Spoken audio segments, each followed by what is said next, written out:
चलिए हम उस पावन कथा की ओर चलते हैं जहाँ पर यह दुर्लभ की इस प्रयागराज पावन धरती से जहाँ आप सभी विराजमान हैं, ये वही धरती है। क्यों कि 20 कोस पूर्व, 20 कोस पश्चिम और 20 कोस उत्तर, ये चारों दिशाओं में ही प्रयागराज माना गया है।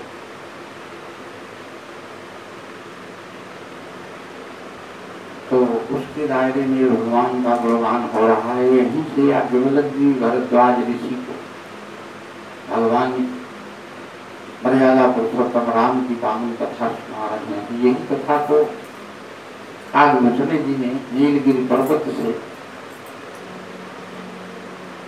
भगवान श्री हरि के वाहन गरुड़ महाराज को कथा का रसोस्वादन कराया था, जब नहीं भी माया व्याप्त हो गई।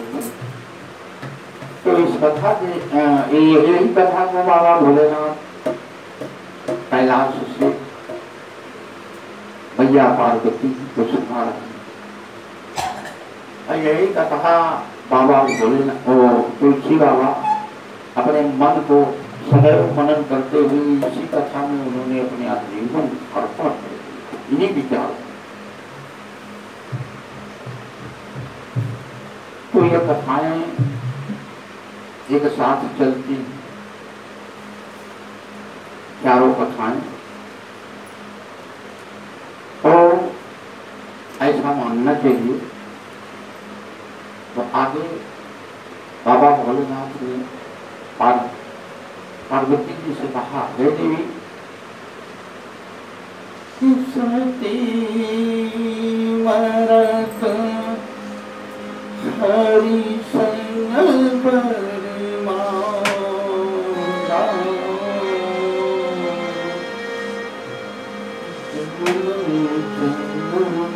शिव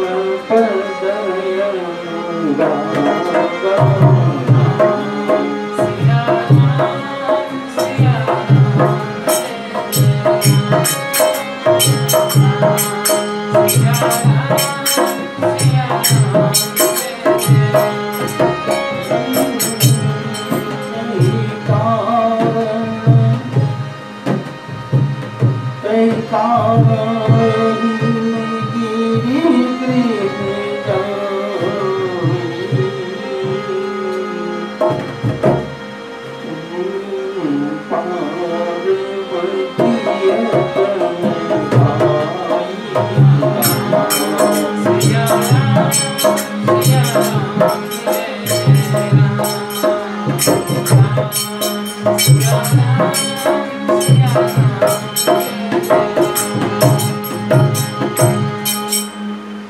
शैलराज पर्वत, जहाँ पर उनकी धर्मपत्नी मैया जी, उनके यहाँ मैया ने पार्वती तन पाई। यहाँ तन शब्द लिखने की कोई जरूरत नहीं है। तो इसका मतलब बनता है, इसकी सोच बनती है। तो ये कथा का भाव कह रहा है कि तन से पार्वती, तो मन से कुछ और। यहाँ तन देने का मतलब यही है कि वो मन उनका नहीं है, केवल तन। और मन उनका जो उन्होंने धारण किया था वो कथा के आगे मिले।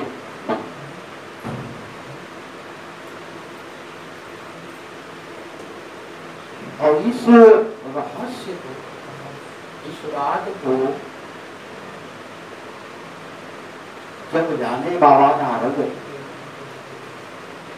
तो उनके मन में खुशियों का जो है उबार फूटने लगा। अब बाबा जान पाए। तो बाबा ने सोचा क्यों ना मैया आ गई है तो उनका दर्शन तो कर, उनके बाल रूप तो देख। ये मन में विचार कर बाबा सीधे सीधे जो पीड़ा बजाते हुए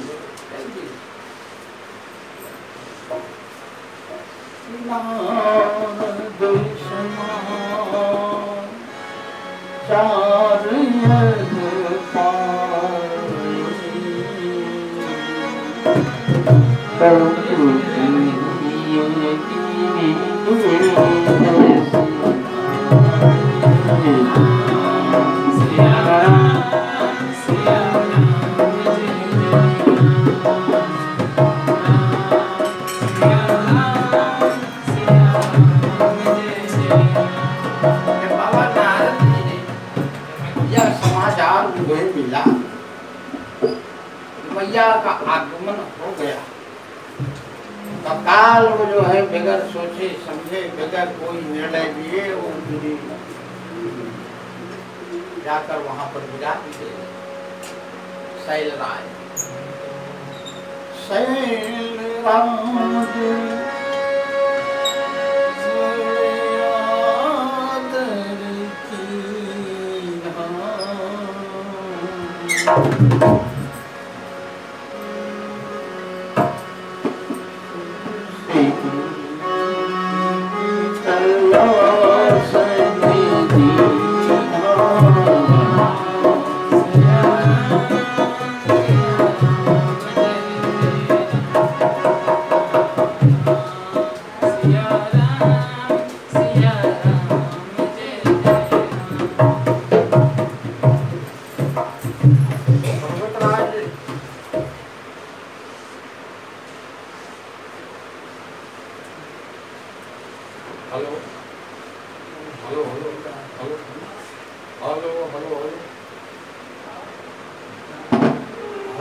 दिया,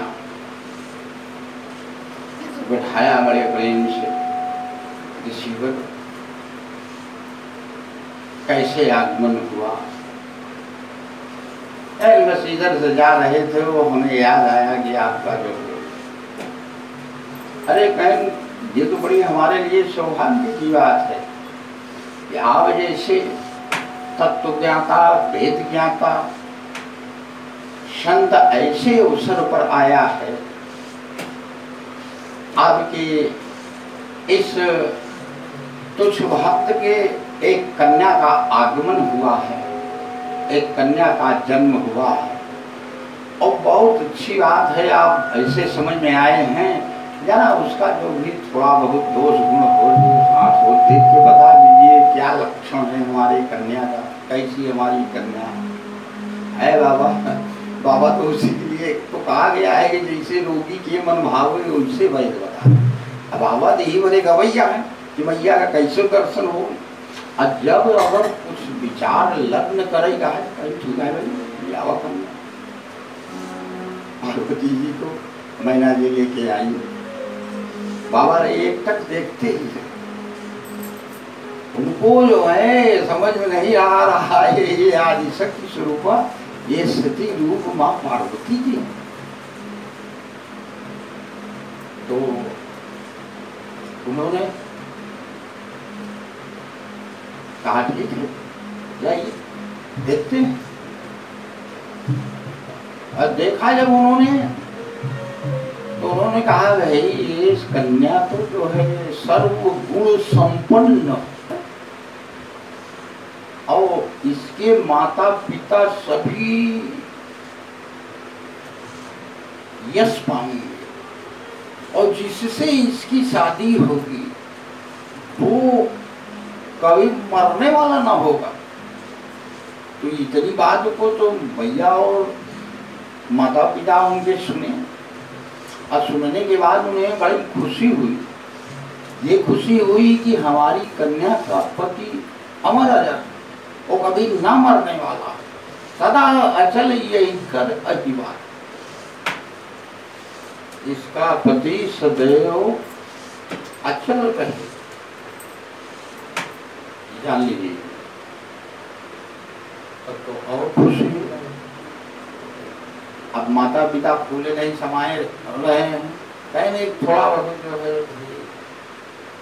ये तो आप उनके अंदर दोष है, जो थोड़ा बहुत वो भी सुन लीजिए।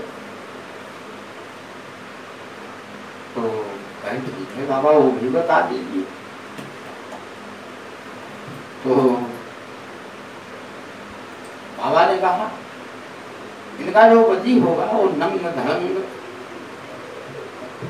सब पटाल हमेशा भस्म रमाने वाला, ये सब जो है होगा। तब तो उनके होश उड़ गए, माता पिता के होश उड़ गए। अरे हमारी राज्य कन्या और किसी ऐसे कहें में न माता न पिता न कोई, बिल्कुल एकदम नंग धंग, ऐसा पति इसके हाथ में लिखा। तो माता पिता घबरा गए, अरे बाबा नारद बाबा ये कैसा है, ये कैसे रहेगी हमारी कन्या ऐसे पति के साथ। अरे कहन गले में सांप भी लिपटे रहते हैं, ऐसा भी इसमें दिखाया गया है तुम्हारे हाथ में। और माता पिता के तो देव ऋषि की वाणी यह सत्य नहीं हो सकती। ये बात को मैना और हिमालय ठीक ठीक तरह जान रहे हैं कि बाबा नारद तो कह रहे हैं वो झूठी नहीं, ये सही है। फिर भी दोनों चरण पकड़ के, एक चरण जो है हिमालय जी, एक चरण मैना जी। अरे बाबा और यत्न बात इनमें कुछ फर्क पड़ सकत, मतलब ये चीज हट सकत ही। दो सोच जो आप बतावत हैं इससे बजाय दूसरा पति मिल सकत। इतनी बात बाबा नारद के सुनकर बुखार बिंदु से पार्वती मैया अंदर अंदर खुश रही हैं, हो रही हैं। वो इस बात को, इस रहस्य को नारद बाबा भी नहीं जान रहे। मैया तो सोच रही ये तो हमारे भोले की निशानी है। उस खुशी के आंसू उनके निकल रहे हैं, खुशी के। और फिर मैया सोच रही है कि हम कैसे हासिल कर पाए। हम बहुत बड़ा कठिन है कि उनको हासिल कर लेना, कैसे मैं हासिल कर लूं। जब इस तरह की बात मैया ने सोचा, अब उधर हिम्मत कहाँ है, कुछ फेर बदल हो सकता। माता पिता कर रहे फेर बदल, मैया कर रहे हैं कैसे हम इस रूप को, इस बाबा को अपने हासिल करो। ये हमारे लक्षण जितने बताए हमारे गुरु महाराज ने, गुरु मान लिया वहीं पे, ये हमारे भोले के लक्षण।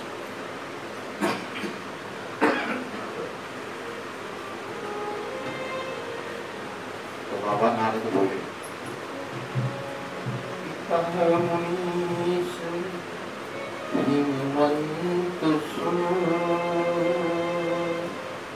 अजो विधि लिखा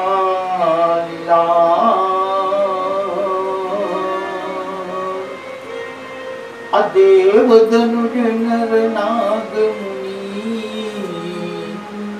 पून में पनहार सियावर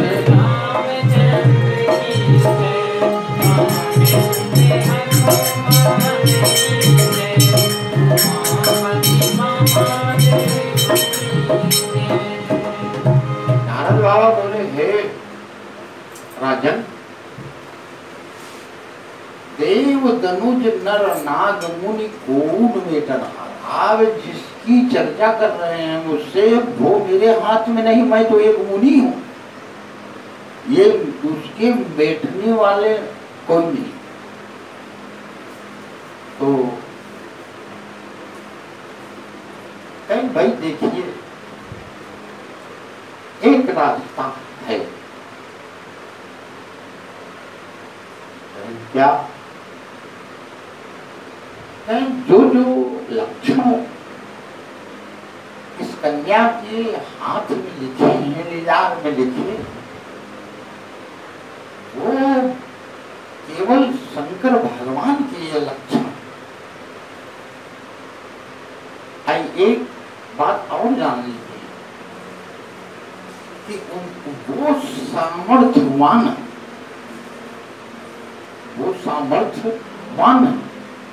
असामर्थ्यवान के लिए इस संसार में सब कुछ संपन्न है। सामर्थ्यवान ही इसको मेट सकता है, बाकी किसी के अंदर क्षमता नहीं। क्यों?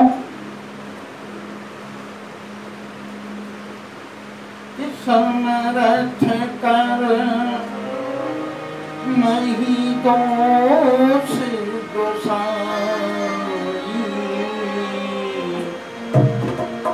रवि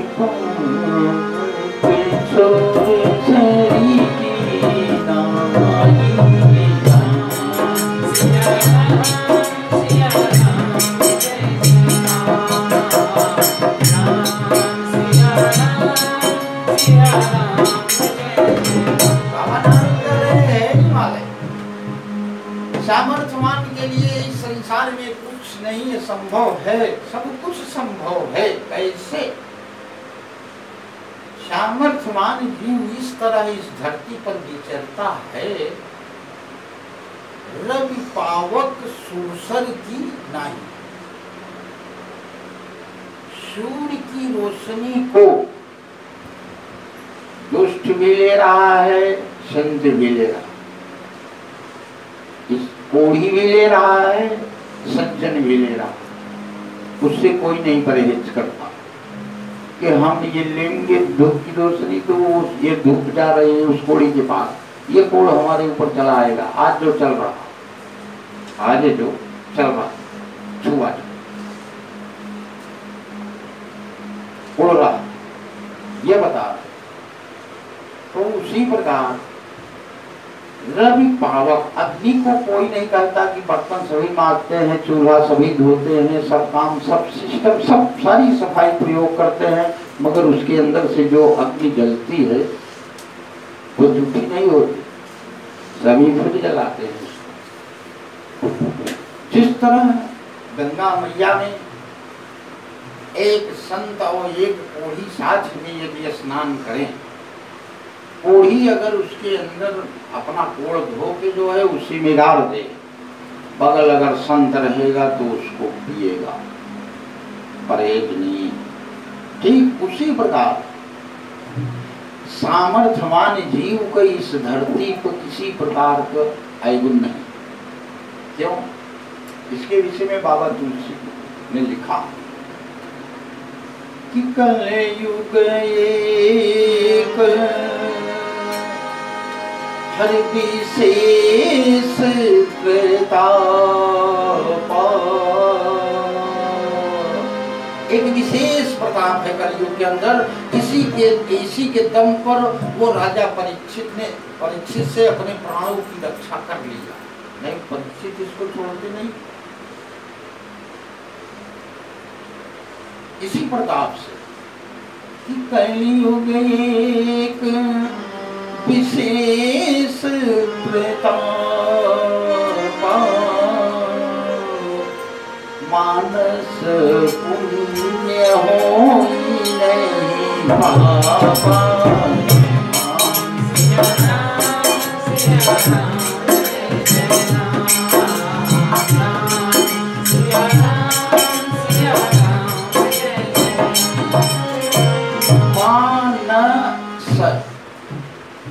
पहली चीज मान जोड़ना, दूसरे चीज बाबा को जोड़ना। क्यों? बेगर जो है शंकर जी की भक्ति किए भगवान राम कभी प्रसन्न न शिव द्रोही ममदास कहावा सो नर मोही सपने मिलता। इसलिए यहाँ दिया है मानस, समझिए। और इसीलिए राम जी ने कहा सब मम प्रिय सब मम उपजाए सबते अधिक मनुज मोहि। जब आप इनमें सर्वसंपन्न हो जाएंगे तो आपको पदवी मनुज की मिल जाएगी। और जब मनुज की पदवी मिल जाएगी तब आपको जो है भगवान को आप भावे लग गए, आए आपको भगवान भावे लग, ये सिस्टम। तो उसी प्रकार बाबा सामर्थ्यवान है और हमारी बात को मानिए, इसी में आपकी भलाई है। अभी तना कहा कि बाबा निकल गए, विदा लेकर चले गए। हम माता पिता सोच रहे हैं क्या करें, सारी रात सोचते रहे कि हम क्या करें, कौन सा निर्णय लें, क्या करें। तो अंत में दोनों जने राय बनाए कि ऐसा है, कहें क्या। दूसरे दिन उन्होंने कहा कि ऐसा है, सुबह निर्णय लिया कि देखिए ऐसा है, एक काम करो, कहें क्या।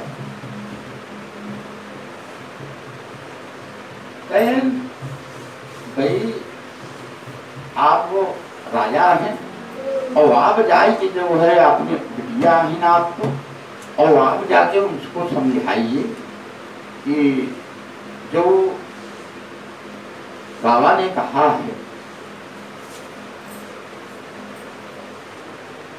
बाबा ने एक बात और जो है नारद बाबा ने कही, जो तप करई कुमारी तुम्हारी भावी मेटी सकई त्रिपुरा। देखिए भाई अगर तप करे तो बाबा भोलेनाथ इस सारे कलंक को, जितने दोष वाले कलंक हैं, सबके सब मिटने की क्षमता रखते हैं। अब तप करई बड़े अपने कन्या का कैसे कहें, सारी रात बीती, सुबह अंतिम निर्णय हुआ। मैंने ने कहा कि आप जाके सीधा सीधा कह दीजिए, पछताने से काम नहीं चलेगा, क्योंकि नारद की कभी वाणी असत्य नहीं हुई है, उन्होंने जो कहा है वो सत्य है। तो मेघालय जी ने कहा नहीं जी, आपकी कन्या है, आप उनकी माता हैं, आप उनको समझाइए। यही तर्क सोच विचार कर मैना ने निर्णय लिया कि ठीक है हम जा रहे हैं वहीं अपनी जो है पार्वती के पास। और छोटी सी उनकी उम्र जो है, उन्होंने कहा कि जो है बच्चा जैसे, बहुत ज्यादा दिन नहीं हुए थे क्योंकि बाबा पहले पहुंच गए थे, एकदम बाल्यकाल था उनका। अब गोद में बैठाया और सोचने लगी, तब तक पार्वती जी बोल कहीं माता कहीं कहा कहें ना, आज तो हम एक सपना देखे, कहीं सपना भी देखा, कहें हाँ, कहें तो सपन देखा, कहें हम सपन देखे मैया, देखे एक दो पुरुष आए हमका, एक श्याम और एक सब, तो अब वो हमको कह रहे हैं देवी तुम आओ तब करो।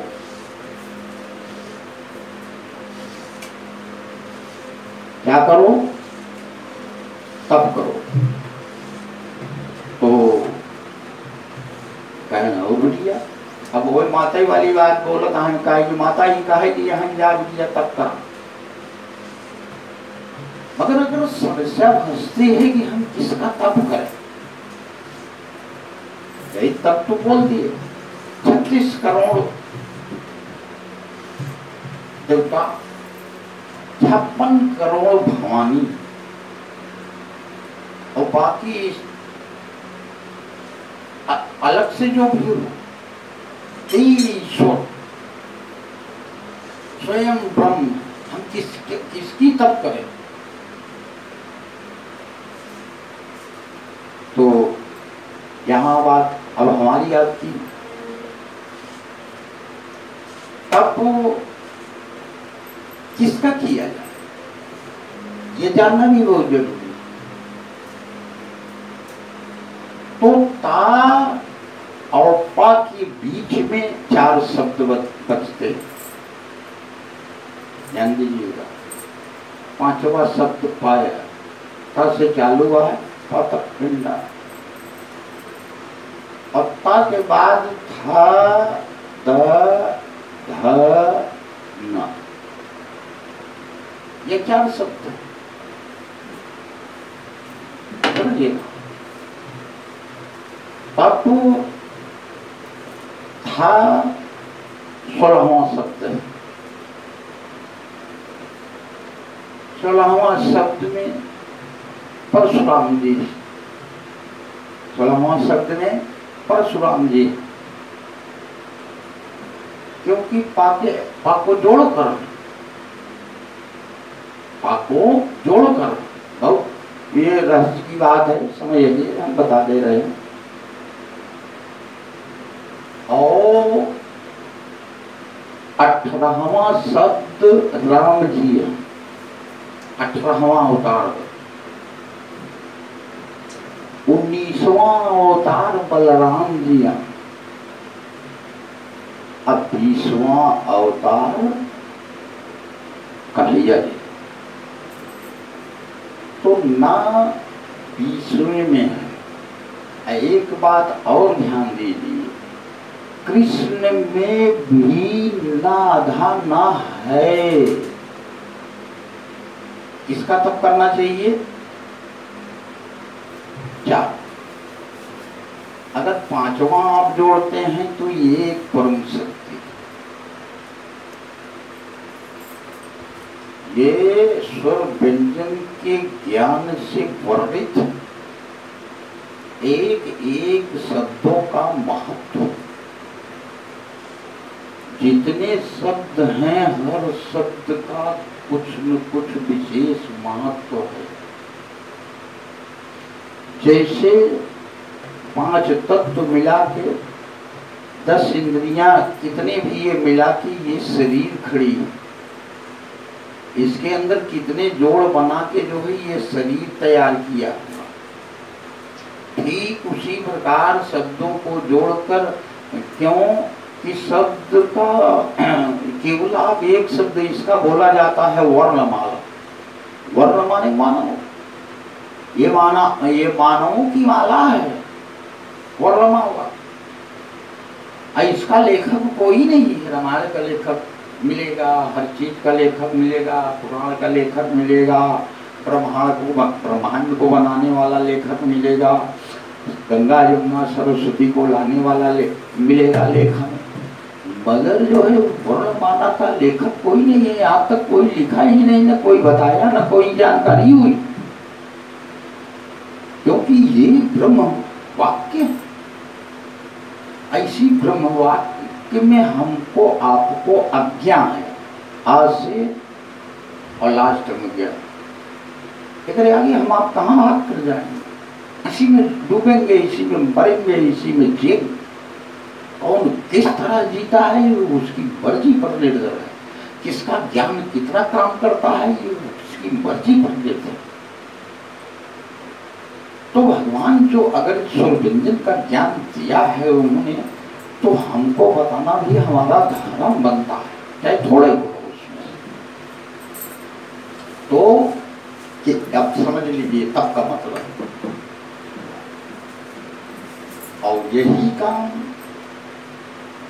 इतने नहीं, कहन मर्यादा वो कहन भाई सपन में इतने नहीं। एक बात और बताएं,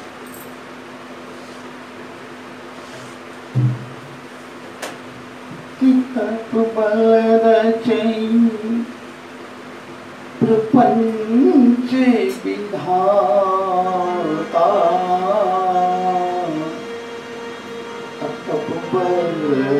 विष्णु सकल जगदाता।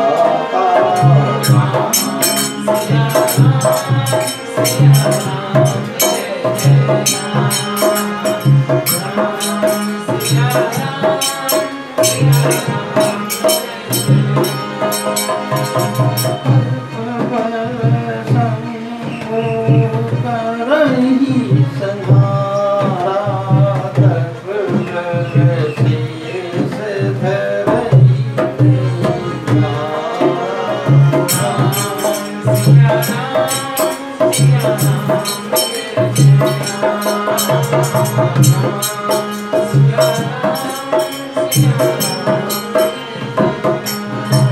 सब में इतनी बड़ी ताकत है।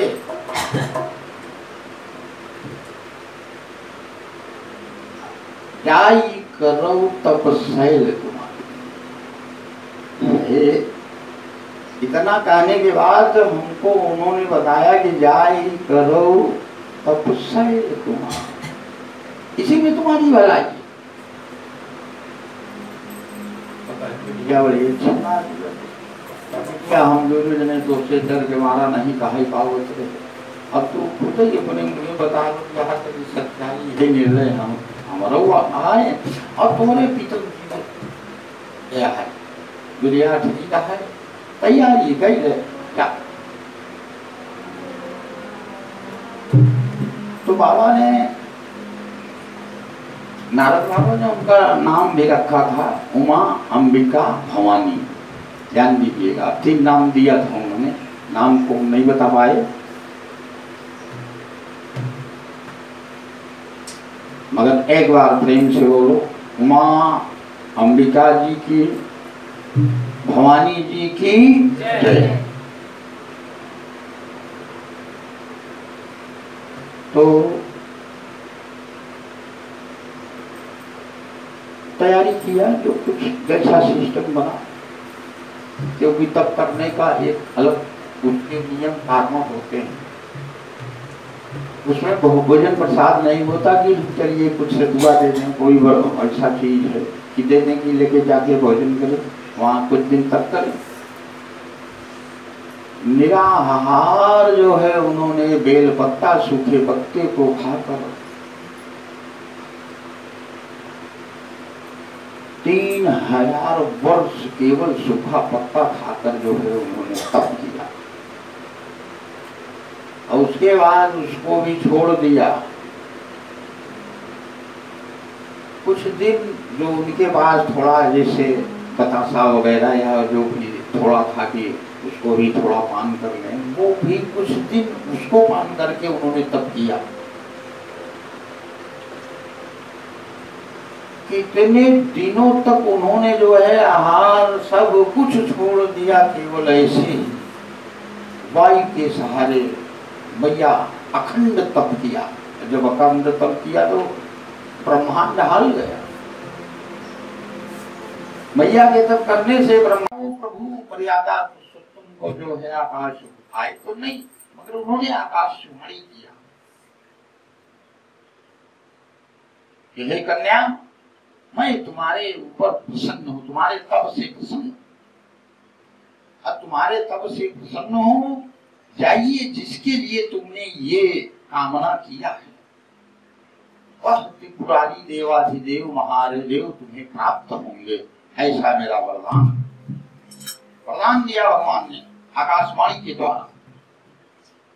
जब इस तरह का वरदान देते ही उनके शरीर थे निकली थी। और तब तक बहुत उम्र में भी बड़ा, क्योंकि तब इतने 1000 वर्ष किए तो कुछ न कुछ तो बड़ी। पहली बात ऐसे मत मानना। अभी तुम्हारे पास सप्तऋषि आएंगे, परीक्षा लेंगे तुम्हारी। उन्होंने कहा तुम्हारे पास सप्तऋषि आएंगे, तुम्हारी परीक्षा लेंगे। स्वयं तुम्हारे पिता बुलाने आए तभी मानना कि ये वाणी सत्य है, अन्यथा झूठ समझना। तो इसके बाद क्या, क्योंकि आकाशवाणी कभी गलत नहीं हुई है, वाणी नहीं गलत हुई है। आकाशवाणी की तो बात ही छोड़ दी। बात झूठी हो सकती है, वाणी झूठी नहीं हो सकती। बात वाणी में अंतर है, शब्दों में अंतर है, सब खेल में अंतर है। तो अब भगवान अब यहाँ बड़ी समस्या फंस गई उसी समय में। तारक शुक्र जो है, मैंने ये कथा बोली भी, तारक शुक्र अंधेर मचा रखा। तो यहाँ पर उस वक्त बहुत चाल पाल किया। ये उसी समय की बात। तो भगवान भी सोचे कि देखो चलते हैं बाबा के पास। आकाशवाणी तो कर दी और आकाशवाणी करके प्रकृति तुरंत कृतज्ञ कृपाला भू कृपा के सागर भगवान भोलेनाथ कैलाश पे प्रकट करई लगे कर जोड़ विचार। हाथ जोड़ प्रणाम हुआ। तो जो तुमको जगदम्बा ने किया उस बात को बाबा भोलेनाथ के सामने रखा। पूरी बात बताई कि जो सती थी वो पार्वती रूप में हिमालय, अरे पूरी घटना उन्होंने जो है बाबा भोलेनाथ के सामने रखा। तो बाबा भोलेनाथ ने कहा ये तो हम नहीं मानते, हम शादी न कर पाओ। जौन कहा आपके बाद हम काट न पाओ प्रभु, मगर हम शादी न कर पाओ। भगवान नाना प्रकार से समझाए, बाबा समझने को तैयार नहीं। आप देख रहे हैं 6-7 मुंडी मैंने जो है काना से भी बात कर रखा है, ये सती की अलग से हो गई। अब बताइए हमारे एक कंधे पर बोझ बंधा जा रहा है, यहाँ भी कर लेंगे तो एक मुंडी और इसमें बांधनी पड़ेगी हमको। आने जाने में सब प्रकार से तकलीफ होता है, पर वो मैं ये नहीं करवाऊंगा। तो भगवान ने सोचा बाबा शायद नहीं मानेंगे आज हमारी बात। मैं इनका सब कुछ होते हुए इनको आदेश भी दे रहा हूँ, मेरी बात मानने को किसी प्रकार से तैयार नहीं। तो उन्होंने सोचा कि बाबा तो दयालु हैं। बाबा एक अगला पांव देखिए, जो चराचर का स्वामी जिसके दम के बाबा हैं, उसकी बात यहाँ नहीं मान रहे हैं और उन्हीं की भजन में मग्न है। नमका जौन करता ही उनका करे जय हमें छेड़ मार जी कहा प्रभु। भगवान सोचे कि बाबा तब लिया है, हम कुछ कहीं नहीं पाओ तही तो बता ही पाओ तही तो जोर जबरदस्ती कही सकी भाई क्या कहिए भी में हमारे भजनों पर भगवान क्या कर सकता है। भगवान असहाय नजर आता है। जब असहाय जान गए तो उन्होंने एक युक्ति लगाई। क्या युक्ति लगाई? दाहिना पैर तोड़कर बिल्कुल एकदम ध्यान की मुद्रा में हाथ जोड़कर बाबा देख रहे हैं कि प्रभु क्या करने जा रहे हैं। अब भगवान बोले हे बाबा, मैं जानता हूं कि आप किसी की विनती को सहज स्वीकार कर लेते हैं। आपका दुष्ट से दुष्ट अगर भक्त, अगर कोई भजन किए आपका कोई भक्त, सदैव गाली देने वाला भक्त अगर आपकी विनती करने लगता है तो आप सहज में खुश हो जाते हैं। आज मैं आपका इष्ट होते हुए आज मैं आपसे पहली बार एक बार मैं आपसे विनती कर रहा हूं। क्या कहा? अब मम मतलब समझ लें कि जो बाबा इनमें जो रचना होती वो भी मांग अब मम सुनो शिव जाओ मुझ पर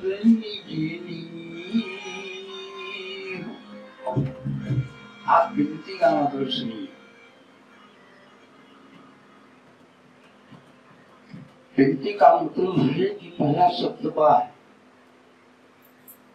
दूसरा शब्द न है, तीसरा शब्द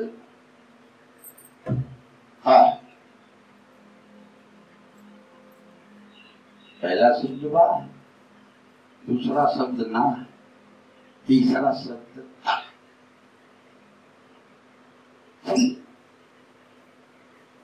वो बता रहे हैं कि ये जो हमारे अवतार हैं ये होने हैं, जो दो माओं का सिस्टम बना है, एक तन रूप में पार्वती, जिन्होंने तो तप किया, जिन्होंने तप किया है, वो तन रूप में इस वक्त शैलपुत्री के रूप में विराजमान है, जिन्होंने अखंड आपके लिए तप किया है। वृद्धि का मतलब आप केवल जानिए। दूसरी चीज, जो ये हम नर लीला चल रहे हैं, जो है हमें नर का भेष बनाना है, और जो इस संसार में हम नर की जो है उत्पत्ति करने चल रहे हैं, इसमें ये बहुत जरूरी है कि आप भाई नारी रही तभी तो हुई। और जो एक सती का एक दूसरा रूप मन का है, वह भी एक तन लेकर इस लोक में विराजमान रहेगा। हाँ, इसके लिए मैंने पूरी तैयारी बना ली है। तीसरी चीज, आपको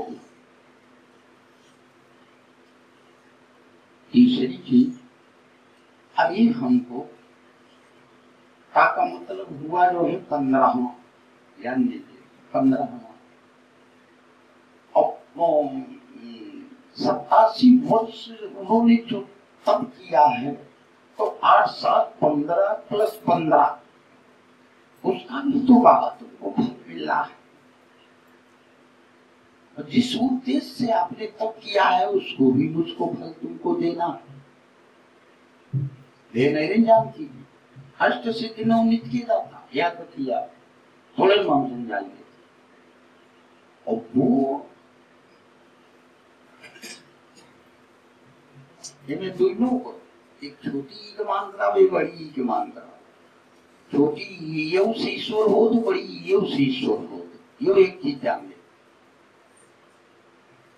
क्योंकि आप घर के नाम समझा सकते हैं। और अगर इसमें से अगर आप स्वर निकाल दीजिए तो बनत क्या आएगा? बनत। ये शब्द बन रहा है, अब इसको आपको बनाना है तो मैं ये आपको बना के बता दिया। समझिए, ध्यान दीजिएगा, दोनों बात आपको परिपूर्ण रूप से समझा दे रहे हैं कि आप समझते। स्वर व्यंजन का ज्ञान यही होता है, बनत। अब इसके अंदर कुछ बन, उस बनना तुमको खोजना है, क्या बन रहा है, ये व्यंजन कहाँ है मेरा, जैसे दाल रोटी चावल, इस तरह है, एक है शब्दों में। तो